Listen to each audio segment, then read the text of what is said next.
नमस्कार दोस्तों। आज इस वीडियो में हम बात करेंगे बीकानेर निदेशालय के द्वारा एसए 3 योगात्मक आकलन 2025-26 सत्र के लिए नवीनतम दिशा निर्देश जारी किए गए हैं। यह दिशा निर्देश क्या है, इनमें संस्था प्रदान और कक्षा अध्यापक व विषय अध्यापक के लिए दिशा निर्देश क्या क्या जारी किए गए हैं, उसके बारे में विस्तृत जानकारी प्राप्त करेंगे कि इस बार जो एसए 3 का आकलन किया जाएगा वह कैसे व कब किया जाएगा। पूरी टाइमलाइन्स के बारे में आपको यहाँ संपूर्ण जानकारी प्रदान की जाएगी। तो चलिए शुरू करते हैं। एसए 3 आकलन की यदि हम बात करें तो इस बार कक्षा 1 और कक्षा 2 के ऐसे विद्यार्थी जो पीएम श्री विद्यालय में अध्ययनरत है, इन विद्यार्थियों का जो आकलन है इस बार शिक्षक ऐप के माध्यम से किया जाएगा। केवल किनके? जो कक्षा 1 और 2 में अध्ययनरत है। यह आकलन इस बार क्यों करवाया जा रहा है?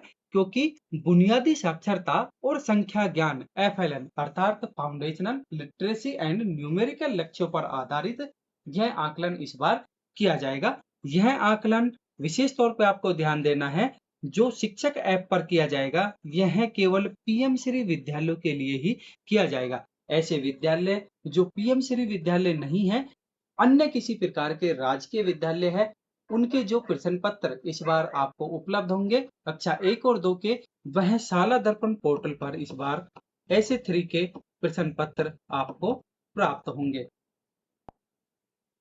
विद्यालय की श्रेणी के अनुसार हम मूल्यांकन स्वरूप की बात कर लेते हैं। जैसे हमने पिछली स्लाइड में भी बात की थी कि जो पीएम श्री विद्यालय हैं, उनमें इस बार जो आकलन किया जाना है और कक्षा 1 और 2 के विद्यार्थियों का, वह शिक्षक ऐप के माध्यम से आकलन किया जाएगा।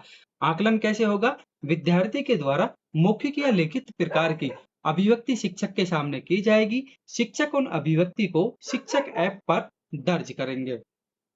ऐसे विद्यार्थी जो कक्षा 1 और 2 में पीएम श्री विद्यालय में अध्ययनरत है, इनके लिए शाला दर्पण पोर्टल पर किसी भी प्रकार का कोई मॉड्यूल शुरू नहीं किया जाएगा। अब ऐसे विद्यार्थी जो पीएम श्री विद्यालय में अध्ययनरत नहीं है, लेकिन वह राजकीय विद्यालय में अध्ययनरत है, तो इनके लिए शाला दर्पण पोर्टल पर प्रश्न पत्र उपलब्ध करवाए जाएंगे और यह प्रश्न पत्र कक्षा 1 और 2 में जो विद्यार्थी अध्ययनरत है उनके लिए किए जाएंगे। प्रक्रिया क्या रहेगी? RSCERT उदयपुर के द्वारा उपलब्ध कराए गए प्रश्न पत्र आपको शाला दर्पण पोर्टल के लॉगिन पर प्राप्त होंगे।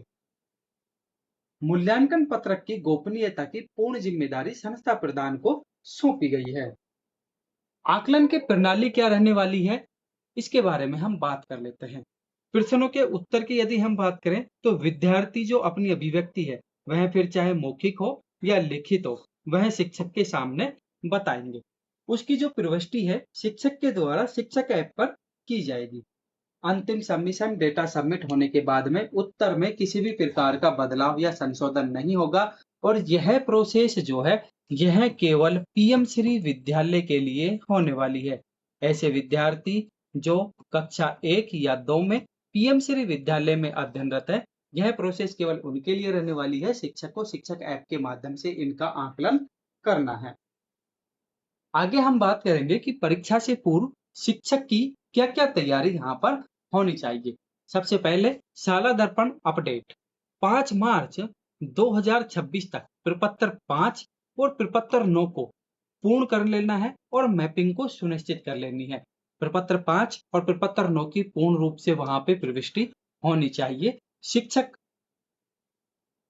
कक्षा अध्यापक और विषय अध्यापक की मैपिंग भी शाला दर्पण पोर्टल पर 5 मार्च 2026 तक पूर्ण कर लेनी है।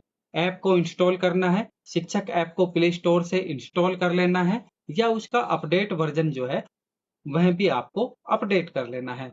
आपको अपनी स्टाफ लॉगिन आईडी से ऐप को लॉगिन कर लेना है और उसके बाद मैनुअल अध्ययन करना है।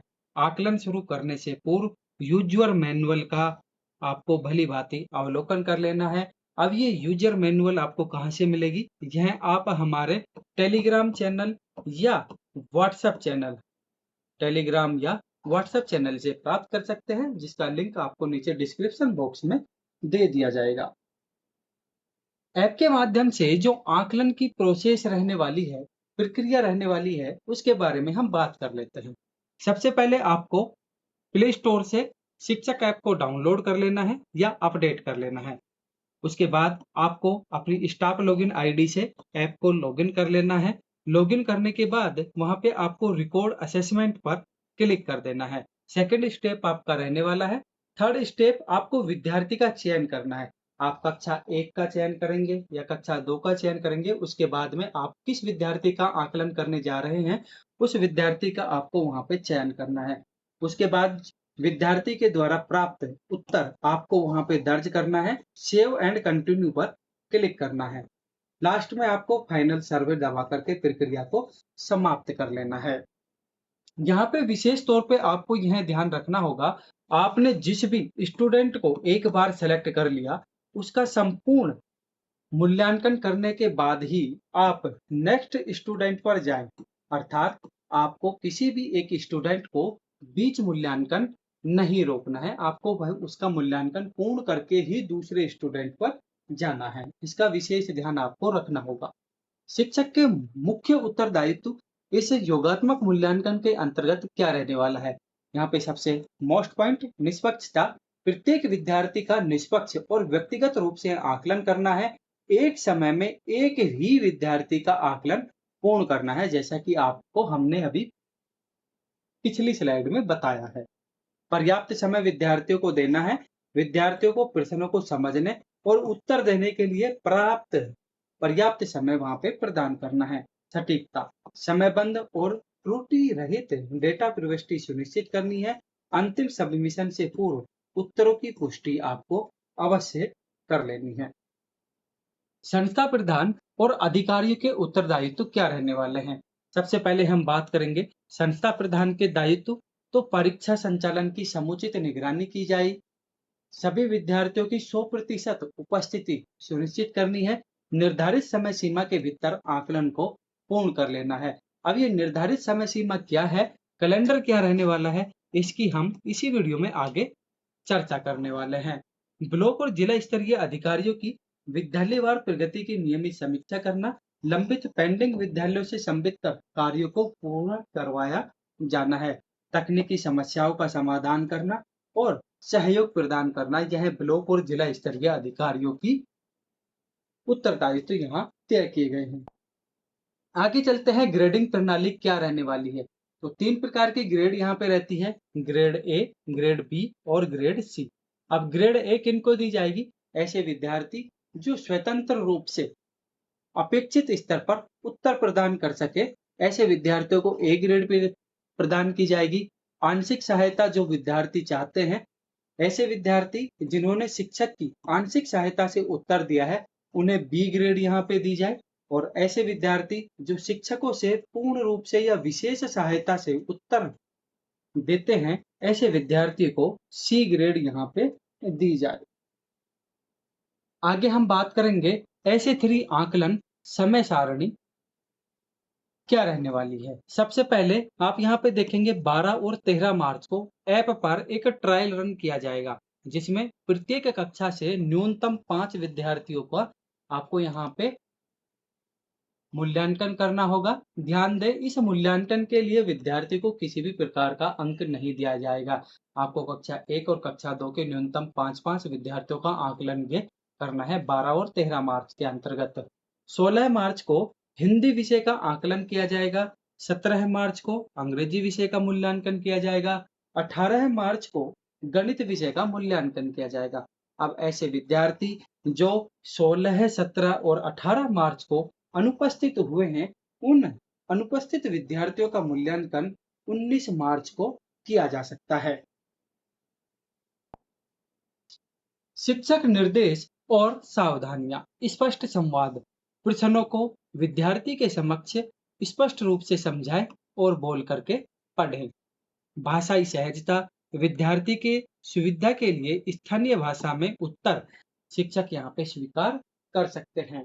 संयम की यदि हम बात करें, उत्तर के लिए विद्यार्थी को पर्याप्त समय प्रदान करें, गोपनीयता रखें और मोबाइल का उपयोग केवल आकलन हेतु ही करें। गलत प्रोफाइल में डेटा प्रविष्टि बिल्कुल भी ना करें। अब हम यहाँ पे ऑफिशियल ऑर्डर की बात कर लेते हैं। आप ऑफिशियल ऑर्डर यहाँ पे देख सकते हैं। यह आपका पहला पेज रहने वाला है, यह सेकंड पेज रहने वाला है, ये थर्ड पेज और ये समय सारणी आप यहाँ से देख सकते हैं। आप देखेंगे यहाँ पे कि पीएम श्री विद्यालय के लिए यह दिशा निर्देश दिए गए हैं कि इनका जो आकलन इस बार होगा वह शिक्षक ऐप के माध्यम से किया जाएगा। यह ऑफिशियल ऑर्डर आप हमारे व्हाट्सएप टेलीग्राम चैनल से भी प्राप्त कर सकते हैं या आप इसका स्क्रीनशॉट भी यहाँ से ले सकते हैं। दोस्तों, आपको वीडियो कैसी लगी हमें कमेंट बॉक्स में अवश्य बताना।